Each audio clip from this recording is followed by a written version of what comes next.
জীবনে কখনো হতাশ হবেন না। জীবনে যাই হয়ে যাক না কেন কখনো হতাশ হবেন না।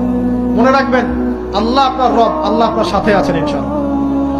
এই সমাজ আপনাকে যেভাবে শেখায়, কিভাবে শেখায়, এই যে স্কুল, কলেজ, ইউনিভার্সিটি, চাকরি, বিয়ে, সন্তান প্রতিপালন, আর তারপর ইন্না লিল্লাহি ওয়া ইন্না ইলাইহি রাজিউন, এই তো শেখায় নাকি? সবসময় মনে রাখবেন যে আল্লাহ রাব্বুল আলামিনের পরিকল্পনাই আপনার উপরে সবচেয়ে বেশি অগ্রাধিকার যোগ্য, সমাজের পরিকল্পনা নয়।